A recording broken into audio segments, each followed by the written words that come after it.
Hi, Catherine Kyle here from greenthickies.com, and today I am talking about barefoot running or barefoot walking and barefoot shoes.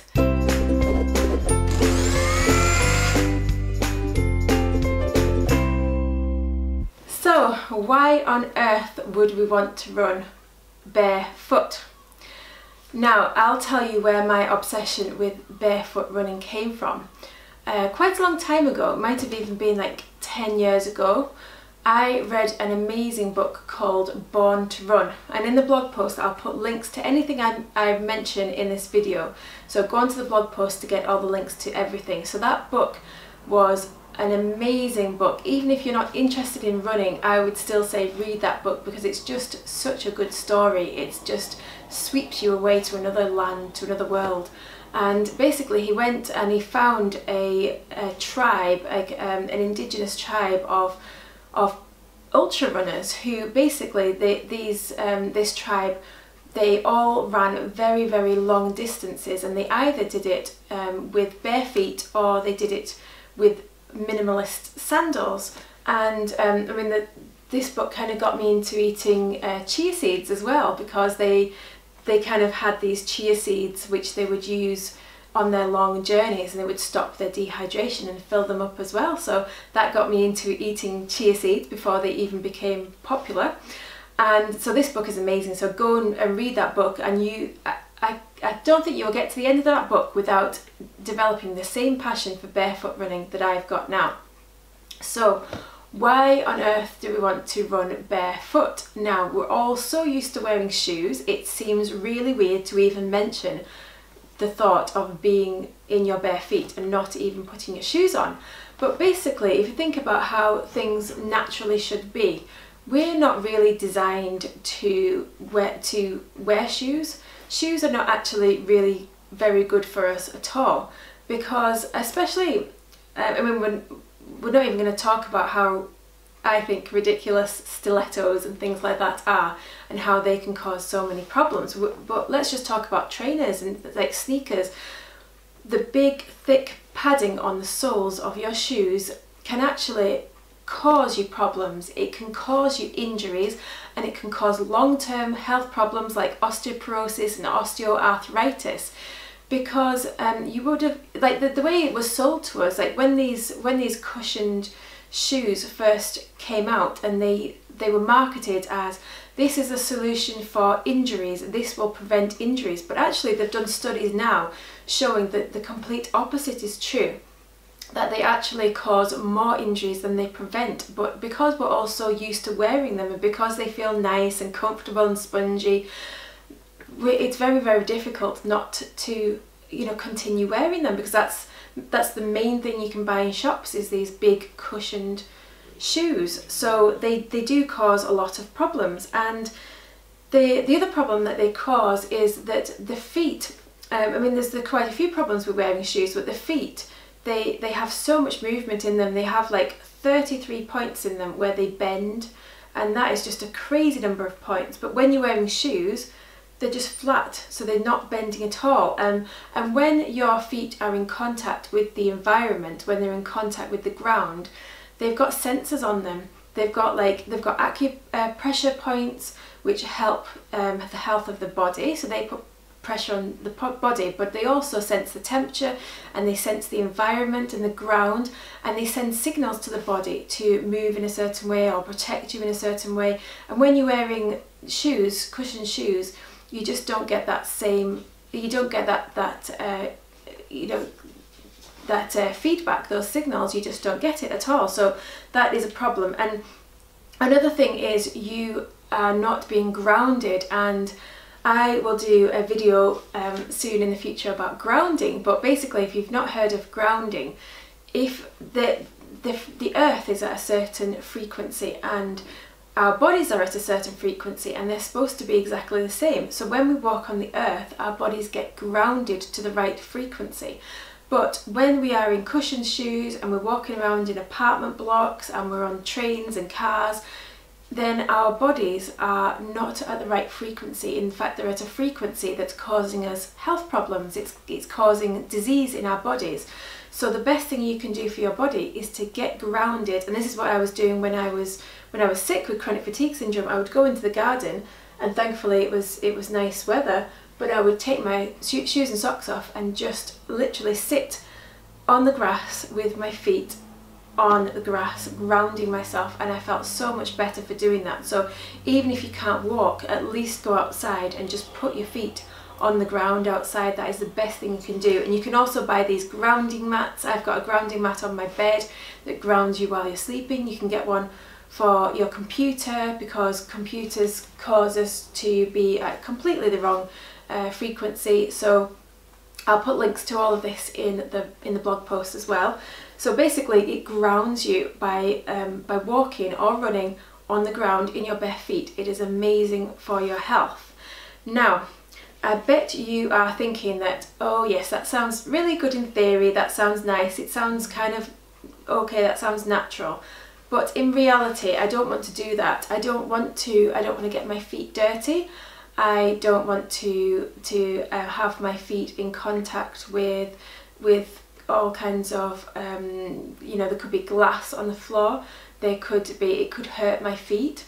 So yes, I totally get that, and that's why I don't really go walking bare feet anywhere apart from my own garden. So there are certain things called barefoot shoes, and I bought myself a pair of these, and this is them.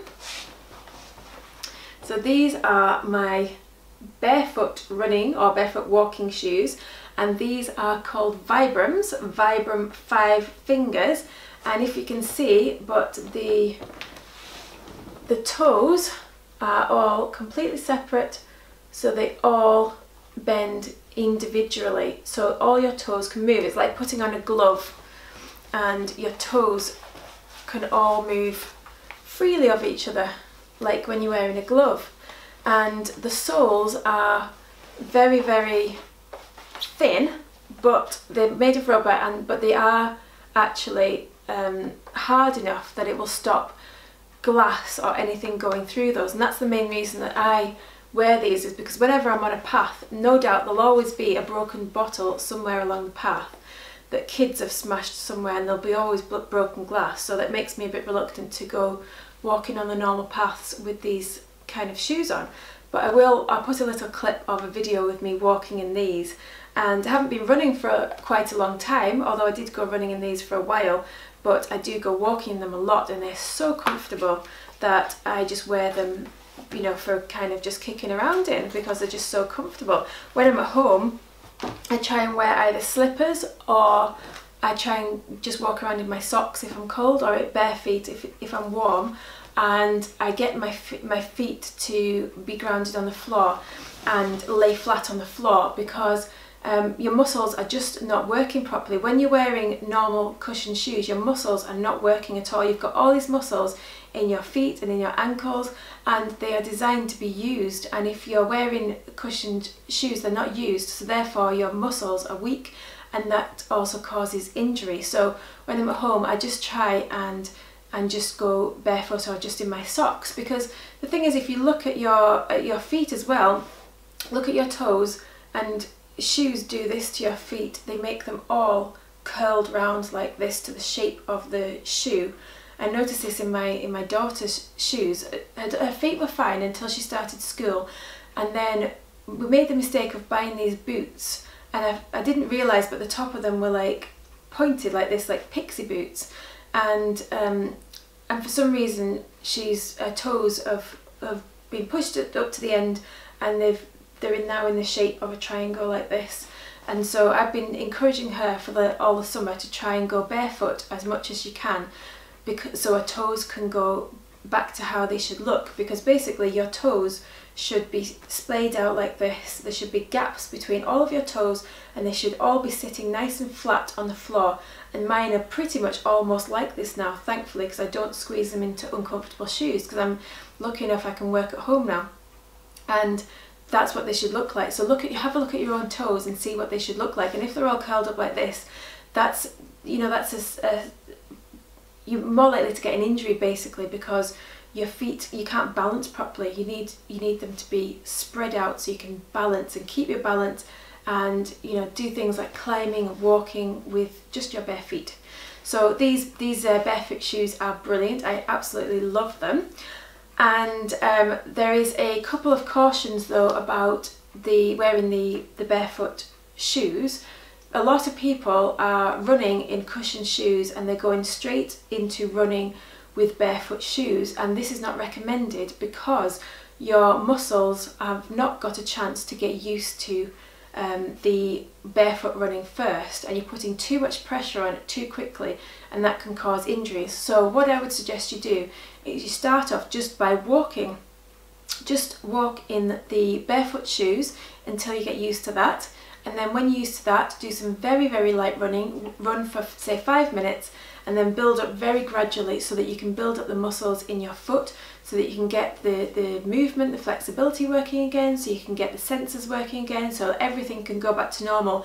It might actually take a year, it might take a couple of years to get your feet working normally again, but you can start the process by getting some of these barefoot shoes, and by going outside into your own backyard, even in your own house, just walking around barefoot and ground yourself, and you'll get used to it and you really will feel the benefit. And another thing is that shoes cause people to run in the wrong way, and a lot of people run by running and their heel lands on the ground first because the heel is raised up a little bit higher in these cushioned shoes. The heel goes on the ground first before the toes, and that's not how we're supposed to run. We're supposed to run toes first, then a slight touch of the heel. And I learned to run by reading a book called Chi Running, and this book made it so much easier for me to run. I just couldn't run at all before that. I would find it exhausting to run. And this is when I recovered from chronic fatigue, the first time I started running for an hour a day after reading this book, Chi Running, and I'll put a link to this in the blog post as well so that you can have a look at that. But basically that book teaches you how to run properly, and it teaches you how to kind of lean forward very slightly so that your gravity kind of propels you forward, and how to align your feet and your knees and be very conscious, do it consciously. It teaches you where your balls of your feet should be landing in that book. So I highly recommend go and check out that book, Chi Running. Go and check out the book Born to Run. Get yourself a pair of Vibrams or barefoot running shoes and let me know how it goes. And I would love it if you would go over to the blog post, get the resources, and share this video with other people who you think might be interested in barefoot running.